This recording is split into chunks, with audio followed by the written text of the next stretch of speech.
एक बोल में मैंने यहाँ पर काजू और बादाम रख लिए हैं, किशमिश ले ली है, गोंद है, ये ज़्यादातर चीज़ें 100 ग्राम्स ली है, गरी ले ली है, गुड़ ले लिया है और मखाने ले लिए हैं। गरी जो है, गोला गरी जिसे हम बोलते हैं, वो थोड़ा-सा एक्स्ट्रा ही लिया है मैंने। छुआरे ले लिए हैं, जिसके बीज मैंने निकाल दिए हैं और इसको इस तरह से थो छोटा-छोटा कट कर लिया है। अब ये है इसका मेन इंग्रीडिएंट, जो कि है seeds, pumpkin seed, musk melon seed और फ्लैक्स सीड्स लिए हैं मैंने। अब देखें, कढ़ाई में घी ले लेंगे, इसको हम देसी घी में ही बनाएँगे, उसी से टेस्ट अच्छा आता है। तो सबसे पहले ये गोंद को इसमें फ्राई कर लेंगे।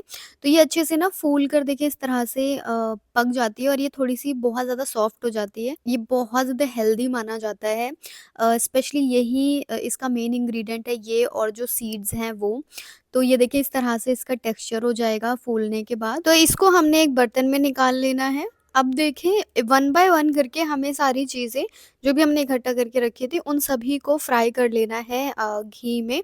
तो इसमें थोड़ा-सा ज़्यादा घी लगेगा। इसके बाद हमने देखिए काजू बादाम को भी एक साथ फ्राई कर लिया है और देखिए इसको मैंने बहुत ज़्यादा छोटा-छोटा नहीं काटा है, क्योंकि हमें बाद में इसे मिक्सी में डाल के ग्राइंड ही करना है। और देखें, गरी को भी ऐसे ही फटाफट से शट-पट काट-काट के मैंने फ्राई कर लिया है। इसको भी बहुत ज़्यादा महीन और पतला नहीं काटा है, क्योंकि अपनी मेहनत क्यों ही ज़ाया करना जब हमें मिक्सी में इसको एक बार चलाना है। वैसे भी हमें इसे थोड़ा-सा मोटा-मोटा ही चाहिए रखना है, बहुत ज़्यादा पतला और एकदम पिसा हुआ नहीं करेंगे, वरना ये जो हमारे मुँह में आता है ना फ्लेवर जब हम खाते हैं, तो ये बहुत ही ज़्यादा टेस्टी लगता है।